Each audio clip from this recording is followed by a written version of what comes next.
नमस्कार, मी सुरेश शिंदे. आत्ता आपण तळेगाव दाभाडे कडवळकर कॉलनी या ठिकाणी आहोत आणि नुकतीच बालेवाडी या ठिकाणी काही स्पर्धा झाल्या होत्या, कराटेची स्पर्धा.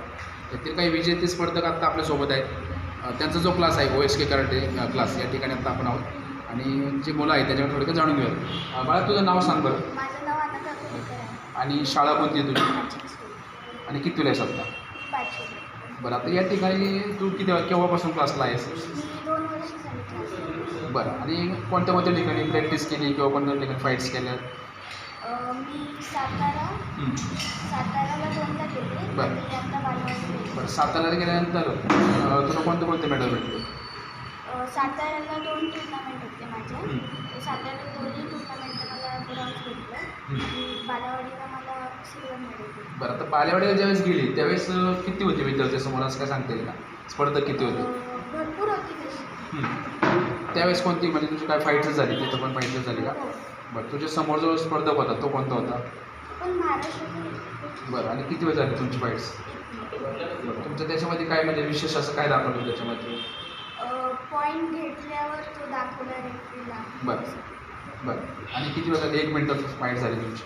बरं, जाता येता तुम्ही कशी गेली? म्हणजे पालकांनी सोडलं का तो स्वतः गेली असं काय? पालकांनी सोडलं आणि हे नेण्यासाठी पण पालकांनी. बरं, ठीक. आणखी काय सांगशील तू?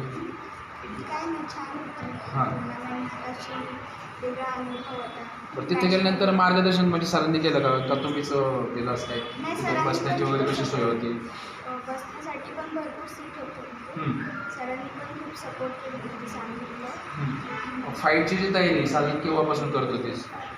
फाईटची तयारी जेव्हापासून सरांनी सांगितलं की आपली टुर्नामेंट आहे तेव्हापासून मी स्टार्ट केली. मग फक्त प्रॅक्टिस घरीच करता की इथं क्लासमध्ये? दोन्ही घरी पण करतो आणि इथे पण. आता तिचे पालक सुद्धा आहेत, तिचे मोठे बंधू येतात ते आपल्यासोबत, त्याच्यावर थोडं जाणून घेऊया. सर नमस्कार, आपली ओळख सांगावी. माझं नाव विष्णू पुणेकर. बरं. मी तिचा मोठा भाऊ आहे. बरं आम्ही राहायला पण तळेगाव.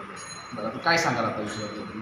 काय नाही, खूप छान वाटतं की आजकालची पिढी नवीन काहीतरी शिकते आणि आजकालच्या पिढीसाठी खूप गरजेचं आहे या गोष्टी शिकण्यासाठी. बरं. आणि ऑफकोर्स सरांची मेहनत होती आणि मुलांची मेहनत होती. त्या मेहनतीला यश आलं हे बघून फार आनंद वाटतो.